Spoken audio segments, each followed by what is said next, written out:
Hello, Dr. Felitti. I am honored to have the opportunity to speak to you today about your work regarding childhood trauma and its connection to addiction and illness in adulthood.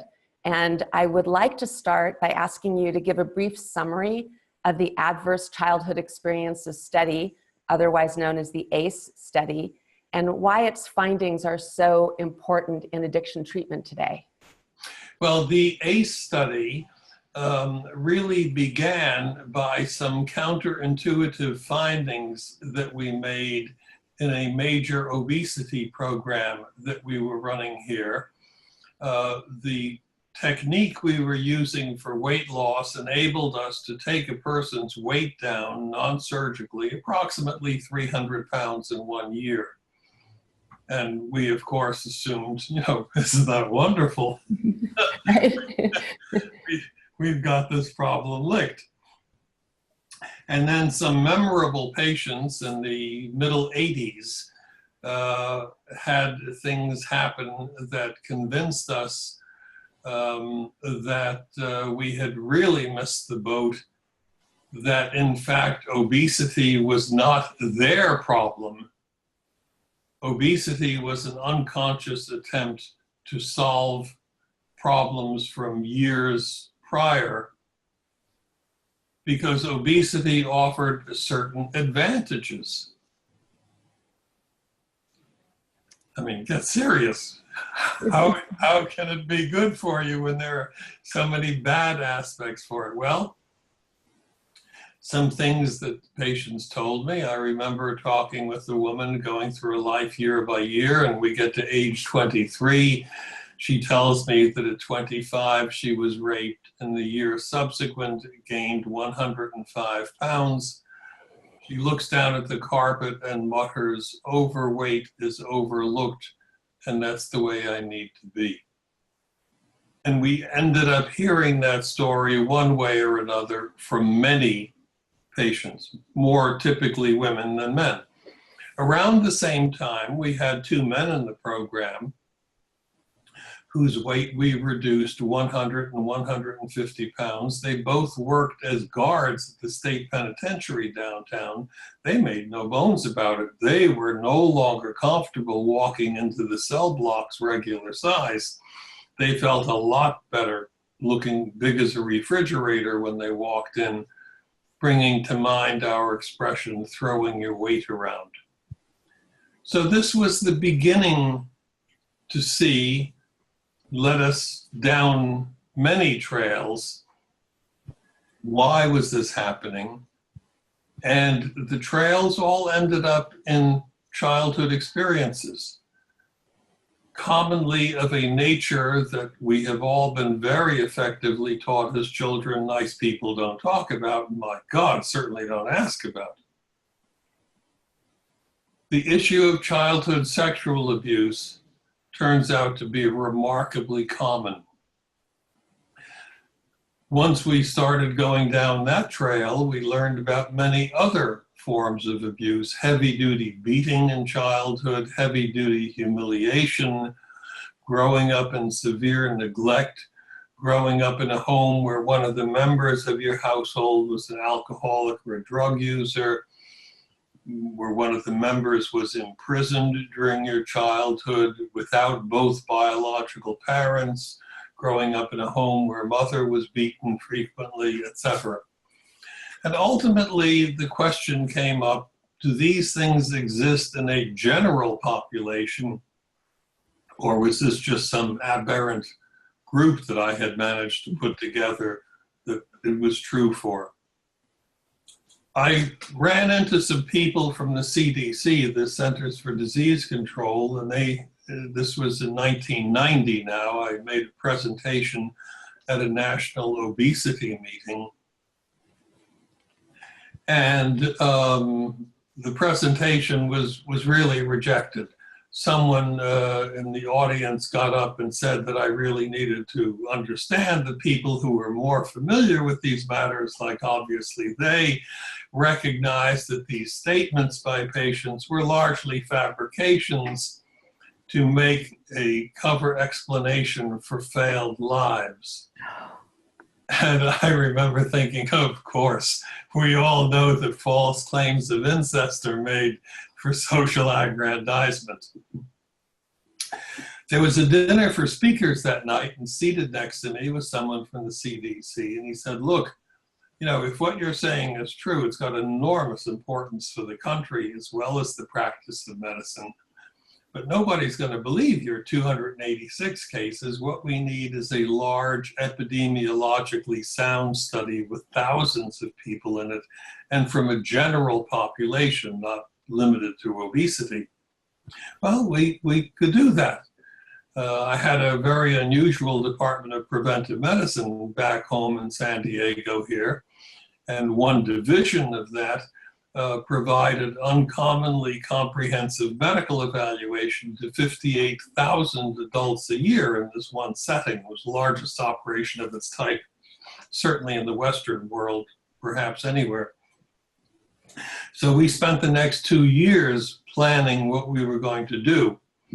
You know, how many people? Well, yeah, 26,000. We can handle that. And I remember thinking, oh my God, what have I agreed to? I was up to my knees in charts with 286 cases. Fortunately, they knew how to handle, you know, caseloads in the thousands. And so we presented the protocol for the A.C.E study to the IRB, the Institutional Review Board, in 1994, and were turned down flat. Otherwise sensible people told us, you know, you can't ask patients these questions.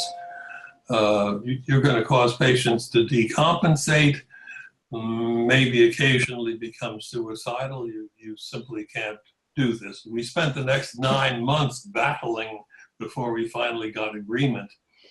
And the A.C.E study began in 1995. We asked 26,000 consecutive adults coming through if they would help us learn more about how life experiences in childhood might affect them roughly, you know, a half century later. The population was a very clearly middle-class population, almost exactly half women, half men, average age 57, 74% had been to college, 80% white, including Hispanic, 10% Black, 10% Asian. And what we learned was, I mean, it really was difficult to accept initially because the prevalence of these adverse childhood experiences was vastly higher than any of us had anticipated. And the relationship they had to damaging results roughly a half century later was really quite striking. And then we followed these patients for the next 20 years to get more detailed analysis.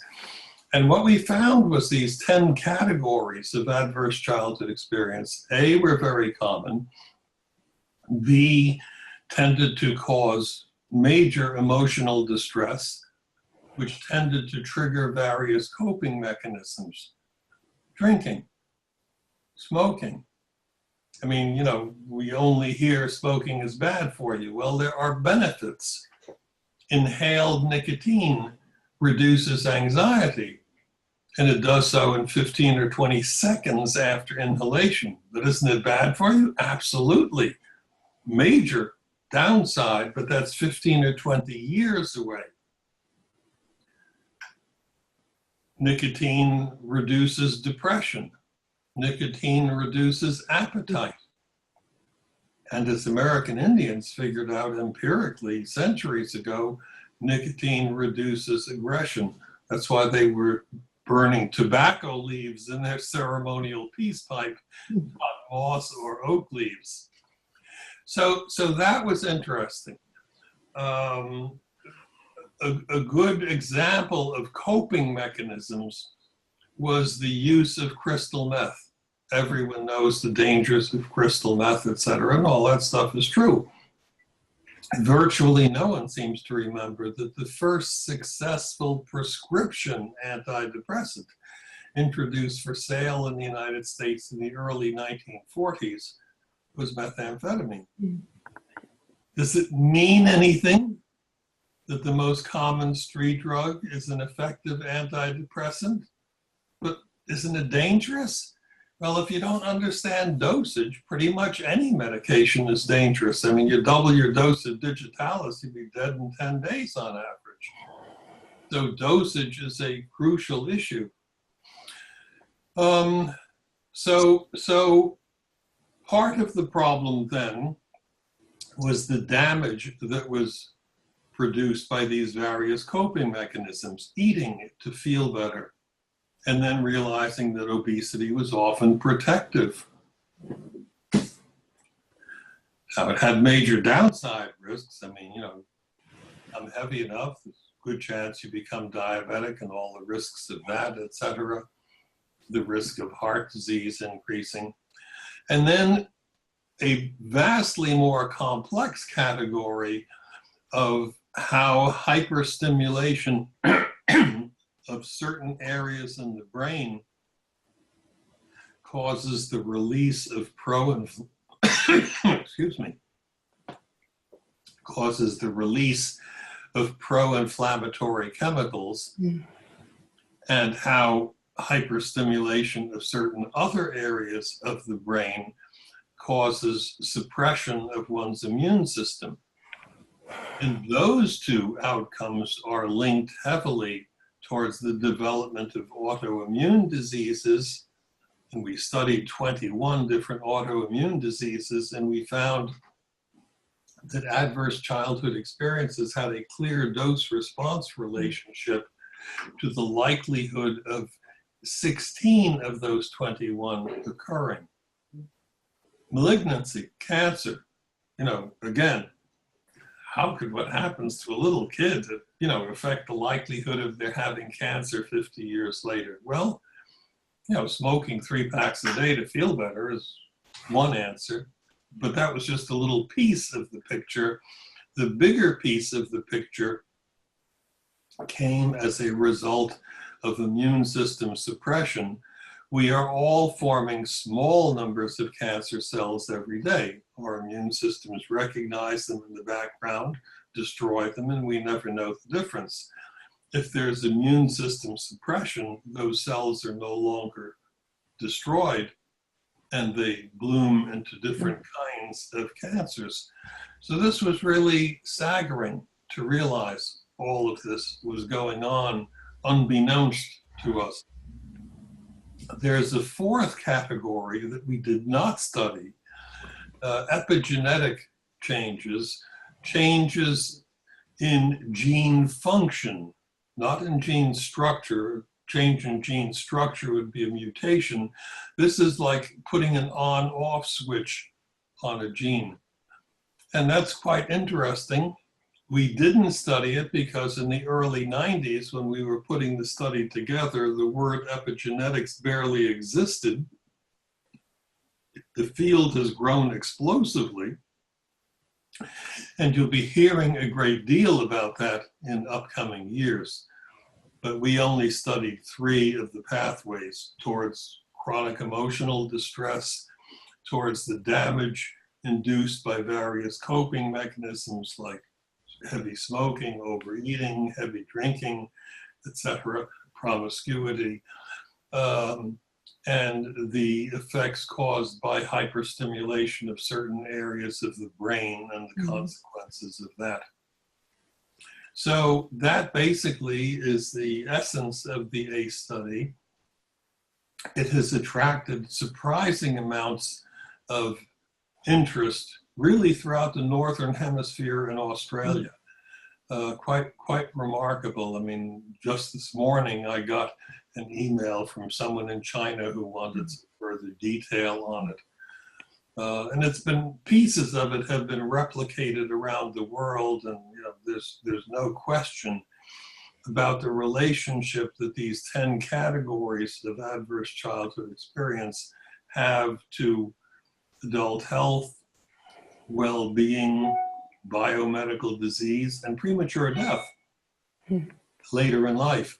We found that in the case of having any exposure to any 6 of the 10 categories, that was associated with a shortening of life expectancy of 19.7 years.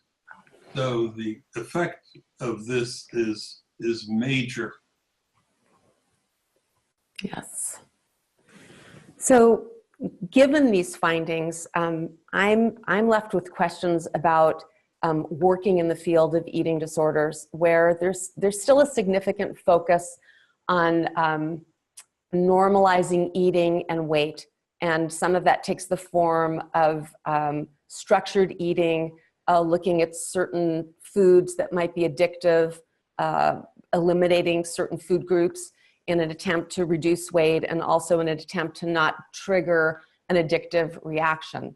And so given the findings in the A.C.E. study that addiction isn't rooted in the substance, but rather in the trauma, I wonder what you would say to these practitioners. Is there any benefit in focusing on the way a patient is eating, or trying to help them reduce their weight? Or do you think that they might actually be causing harm by focusing on those things rather than moving into the trauma? Or is there some balance? What do you recommend? In our obesity program here in San Diego, we have treated 30,000 people over a quarter century. We spent no time teaching people how to eat right. That's what you do when you don't know what to do. Thank you. We spent our time helping people discover why they began putting on weight when they did. In other words, how old were you when you first began putting on weight? And then the next question is, why do you think it began then? You know, why was it when you were 5 or 18 or 32 or 40? Why do you think it was then? And that's a crucially important question. Mm-hmm. The 2 big issues in obesity are A, the use of food for its emotional benefits. Sit down, have something to eat, you'll feel better. And then the protective benefits of obesity. If one has need because of life experiences to reduce one's sexual appeal, or to provide the illusion of, power by large size, etc., or to reduce social expectations, obesity works. Yeah. You need to desexualize yourself. Gaining 100 pounds works well. Not as good as 200, but it's a step in the right direction, etc.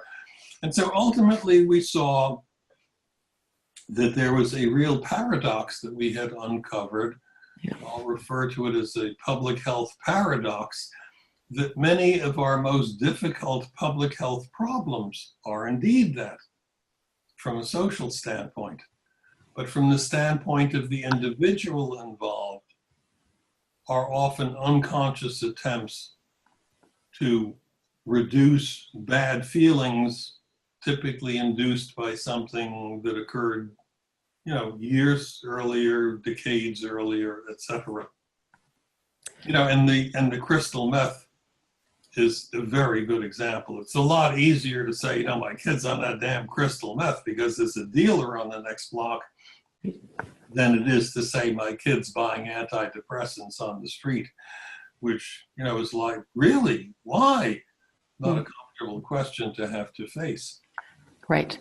So a follow-up question to this is, one of the things I notice when I'm treating patients with eating disorders is that for some of them, they don't have some of those major experiences of abuse in childhood, and they tend to really minimize the things that actually happen to them. So that as they're describing incidents in childhood that to me really represent trauma, for them, they don't think it's really traumatic. They think it's small compared to something someone else went through. And so a lot of the work seems to be in helping them to recognize the, the pain that they're actually in, and that the denial of that is part of why they are still relying on food and on weight to, suppress those feelings and those memories. One thing that we found is that if one attempts to get this information face to face, which would be the typical approach, there are a lot of problems. For one thing, if you're new at this and not experienced in asking these questions and express any discomfort, like, I want you to understand, I ask all my patients questions like this. You're not having any problems at home, are you? Yeah, right. Okay. So after you embarrass yourself a couple of times doing that, then you figure, well, the hell with this. I'm not going near that approach anymore. We're going to send people to the dietitian. Just get them out of the office. We found that routinely getting this information by a very well-devised and detailed paper-based questionnaire filled out at home, not on some clipboard in the waiting room, worked remarkably well. Because the other interpersonal difficulties that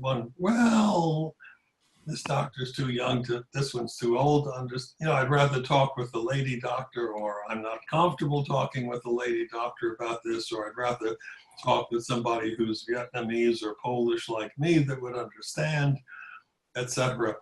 And somehow the use of a well-devised questionnaire, really, 30,000 people in the weight program, it was really remarkable what we got in terms of information. And then in terms of the A.C.E. study, it was 17,500 people in the A.C.E. study that we followed for 20 years, starting with this very detailed question, step 1.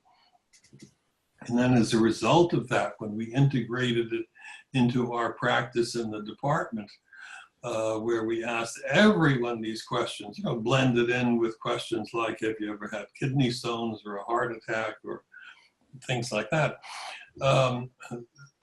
What we learned was really quite extraordinary.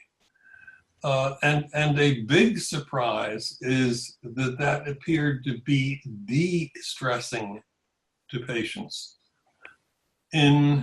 I guess it was around the year 2000 when it had become obvious that we had stumbled into something really big here, and decided to integrate this into everyday work in the department, the comprehensive medical evaluation process I mentioned before. A German mathematician at UCSD came by. He had a startup data mining company that's on the New York Stock Exchange now, and he offered to do a 130,000 patient study, 2.5 years throughput for the department, to see whether the addition of these trauma-oriented questions had any discernible effect. Incredibly, he found it triggered a 35% reduction in doctor office visits the next year compared to the year before for that group, and an 11% reduction in emergency room visits.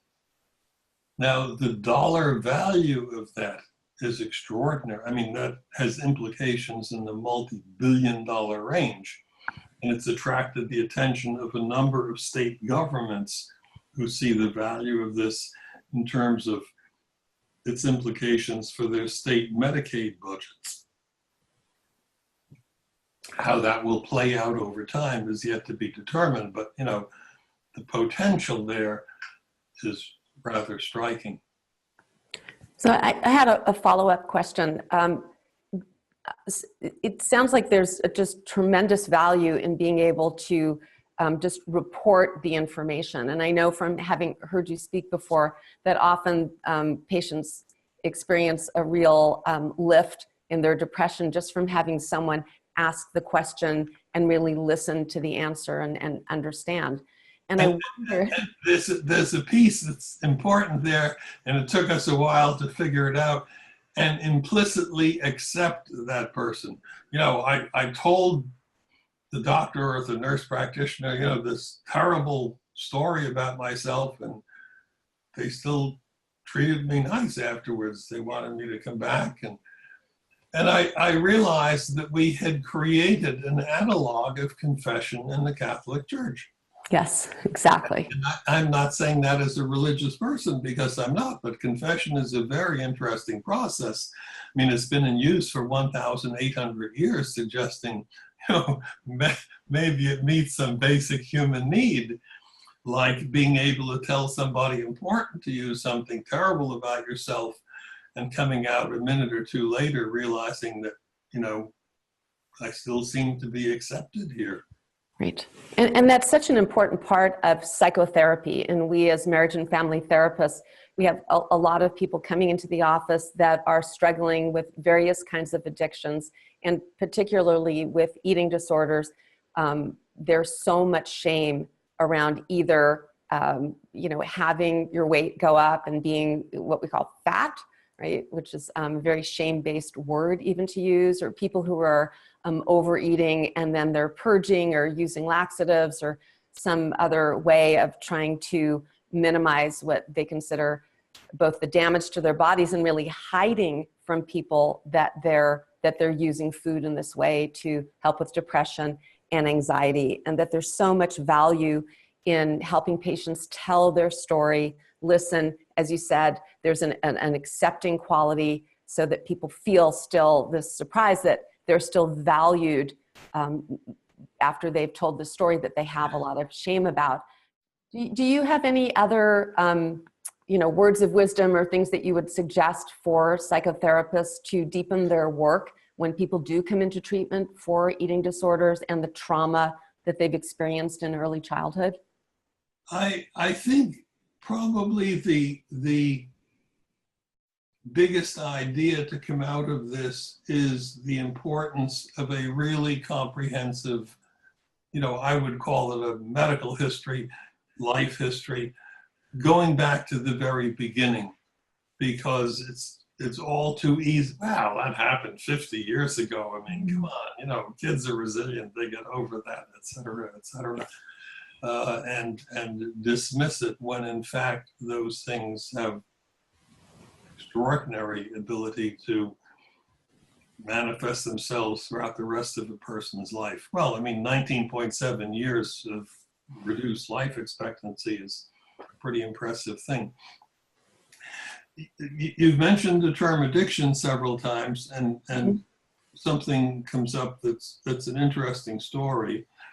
When I grew up, everybody, you know, used to say, well, you take heroin enough times, you're not going to be able to stop, you know, it's addicting, etc. A woman named Louise Robbins, did a very important study in the Vietnam War. She interviewed in Vietnam 890, well, it was 890 some patients, American soldiers, who acknowledged to her, but not to the Army, that they had used heroin daily for at least the prior 30 days. Okay, so, you know, by anyone's criteria, an addict. She then met with them 8 months after they had returned to the United States. Had to go all over the country to find them and so on. The incredible thing was that 8 months after being at home, 94% of them were no longer using heroin. No treatment. Kind of shakes your confidence. Conventional, you know, explanation of addiction being substance dependent, as opposed to experience dependent. Yes, it's an important area that seems to be getting a lot of attention now in the news. Johann Hari has a New York Times bestseller called Lost Connections. And I was listening to an interview with him, and he was talking about this doctor that he had interviewed in San Diego that had really been the pivot point in his breakthrough to understanding the causes of depression and addiction. And, you know, his book, last week, there wasn't a bookstore in the country that had it on the shelves. It was sold out on Amazon, and I think it still is. So he talked about you, Dr. Felitti, and how important you were to him, both personally and as a journalist reporting on the story of, you know, what really causes addiction, and, you know, separating the idea of a substance, whether, you know, it's sugar or heroin or nicotine or whatever it is, from the kind of support and connection that people have in their lives. So now the A.C.E study findings are really being thrust into a very large arena. They're really in the popular conversation and psyche, and starting to raise these very important questions about what is addiction. And I was wondering what your thoughts are, and also what your hopes are for you know, the way this information is now making it out into these large areas and becoming a conversation, and what you hope to see from this. It really is interesting where it's catching on, because it's catching on in small towns more than in big cities. It's catching on in police departments. Mm-hmm. A couple of months ago, I was invited to a very large meeting in West Virginia that the West Virginia State Police had put on about the A.C.E study. Wow. It's catching on in judicial circles. I have a upcoming invitation to speak at a major judicial meeting in Florida next month. Did I mention schools and grammar schools and high schools? It's really catching on. It has been resisted significantly thus far in medical settings.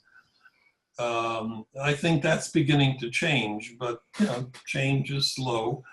I think a big change could occur if we had a system wherein a really comprehensive medical history, a lifetime medical history, was collected on the internet and made available to physicians without being, you know, enormously costly in terms of time.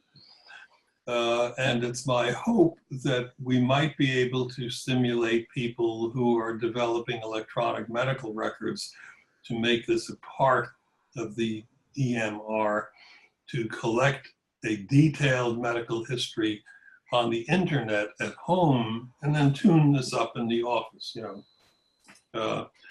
So that would be one thing. And another big issue is dealing with these problems after the fact is extremely difficult, time-consuming, costly. We'll never have the resources to do it across the population. And that raises the issue, well, what could be done to prevent them in the first place? So-called primary prevention. No one knows how to do that yet, but it's the right question to focus on. And I believe that if we could figure out how to improve parenting skills across the nation, that would have an enormously beneficial impact. Because the fact is that most of us, when we become parents, you know, at best are going to be well-intentioned, but really have no idea what the details are that are going to be needed as an infant develops. So those two big ideas, detailed medical history routinely available on everyone coming in, and secondly, trying to figure out what we could do to improve parenting skills across the entire nation. Yes. As opposed to fixing them after the fact, which is a huge act of kindness. You can learn a great deal doing that, but the fact is the work is so difficult and so massive that we'll never be able to take it on that way. Primary prevention.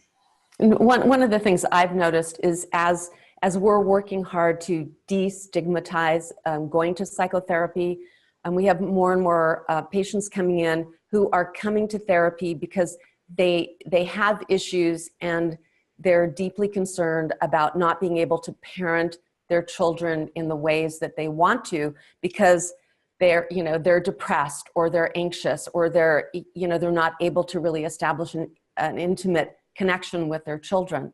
And so the hope is that destigmatization and also the access to mental health care would give people the opportunity to work on themselves, work through their childhood traumas, and in a sense, then not pass it on to the next generation. And that's core to what marriage and family therapists do. Yeah, absolutely.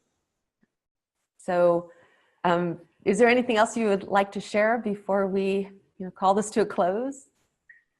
Well, for people working in the field, a useful thing to keep in mind, we made a one-page version of the ACE study questionnaire for people to use and become familiar with. We found it very helpful, and I did this at the medical school in Iceland 2 years ago when I was there. I asked the dean a month before I got there to have the medical students anonymously fill out the one-page ACE questionnaire and then pool the data and send me the pooled data. So I put that up as a slide from an unidentified population. What do you guys think this means? A very active discussion. I only wish that I had had the foresight of having someone photograph their faces when I told them that it was they themselves that they had been discussing. Yeah. It's a useful technique. So if somebody is working in juvenile hall, what if you could get 30 or 50 kids together, fill it out anonymously, put the results. What do you guys think this means? I mean, hey, I'm not talking about me. I'm talking about everybody else in the room, etc. So there's a real advantage in that approach of enabling people to speak, but not having to identify themselves. I'm talking about everyone in the room, not just me. It makes me think about earlier in our conversation, you mentioned, if a kid grows up in a home where one of the parents is incarcerated, that's, one of the check marks on the list. And I would love to see that kind of questionnaire be given to people that are currently incarcerated, because I think there's so little understanding of the kind of trauma that is underneath, things that get people thrown into jail, and then including also the people that are there for mental health issues and addiction issues. And I think, absolutely. And in this vein, school shooters represent an excellent example because, yes. And I have really been looking for this in particular, reliably absent from any article about a school shooter is any meaningful information about who raised these kids or didn't. Yeah. It's like, this is a forbidden subject. Nice people don't talk, the kid's no good. The kid's the murderer. Parents had nothing to do with it. There's a book called Listening to Killers, written by the American psychologist James Garbarino. And he spent a great deal of time interviewing people on death row. And that's what the book is about, what the lives of these individuals were like. And I mean, one readily comes to the conclusion that murderers are created at home. No, they're not born, they're created at home. A very difficult subject. And hence we tend to avoid certain key aspects of this, like you can't ask patients questions like that, you're going to cause people to decompensate, etc. Or my colleagues saying to me, you're crazy, you can't ask patients. They'll be furious and no one will tell you the truth anyway. Well, ultimately we did this over a multi-year period with 440,000 adults here in San Diego, Kaiser members. And the amazing thing is that there wasn't one patient complaint. Right. And in fact, you tell the story of the woman who was so grateful because she was afraid, was she in her 90s? Yeah. And she was really afraid that no one would ever know. No one would ever know what happened to her Yes. I think people really want to tell their story, and they want to know that someone's interested. Yep. And I think that's one of the really great gifts of this study, is to understand that when you're looking at someone, what they did, versus looking at someone and what happened to them. I think that's a quote that's somewhere in the Johann Hari book, that the people aren't just born this way, that they're traumatized. And I think once we can start looking at people in that way with more of a sense of humanity and compassion, we as a society will be safer and we will be healthier. Yeah, certainly so. Yeah. Yeah, that's why whenever I speak, I always have patient video clips where the patient makes the key point, not some guy in a suit from out of town, but a patient is making the key point. Yes. Yes. Well, I want to thank you from my heart to yours for taking the time to talk to us today. We're so excited about having you back at our annual conference, and that we're going to have an afternoon with you and Dr. Gabor Mate together, which is like my dream. So I'm super happy about that, and I'm really looking forward to it, as I know we all are. Well, see you up there then. Excellent. Thank you very much, Dr. Felitti. Nice talking with you. You too.